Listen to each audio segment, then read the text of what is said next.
আশা করি আপনারা থাম্বনেলটা দেখে অবশ্যই বুঝতে পেরেছেন যে আজকে কোন বিষয়ে আলোচনা করতে চলেছি। এবার ভাঙড়ে তৃণমূলের গোষ্ঠীদ্বন্দ্ব নিয়ে মুখ খুললেন আইএসএফ নেতা বিশ্বজিৎ মাইতি।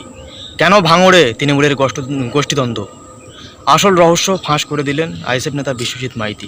দর্শক, সেই ভিডিও আপনাদেরকে দেখাবো এবং ভিডিওটি বন্ধুদের মাঝে শেয়ার করতে আপনারা ভুলবেন না। চলুন আপনাদেরকে সেই ভিডিও দেখানো যাক যে আইএসএফ নেতা বিশ্বজিৎ মাইতি কী জানিয়েছেন, কেন ভাঙড়ে তৃণমূলের গোষ্ঠীদ্বন্দ্ব।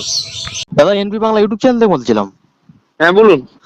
দাদা, ভাঙড়ে তৃণমূলের গোষ্ঠীদ্বন্দ্ব কি বলবেন? ভাঙড়ের গোষ্ঠীদ্বন্দ্ব তো শুধু আজকে না, ওদের সারা পশ্চিম বাংলায় গোষ্ঠীদ্বন্দ্ব। আর ওদের গোষ্ঠীদ্বন্দ্বটা ওদের কাটমানির ভাগাভাগি নিয়ে গোষ্ঠীদ্বন্দ্ব, ঠিক আছে? কে কতটা চুরির অংশীদার ভাগ বাটোয়ারা করে খেতে পারবে, এই হচ্ছে ওদের গোষ্ঠীদ্বন্দ্ব।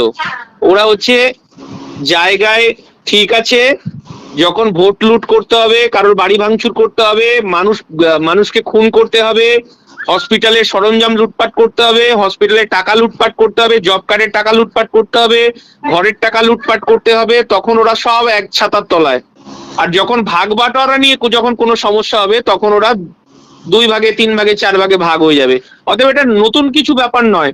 এটা 2011 সালের পর থেকে মমতা বন্দ্যোপাধ্যায় এই ট্র্যাজেডি তৈরি করেছেন তৃণমূল কংগ্রেসে।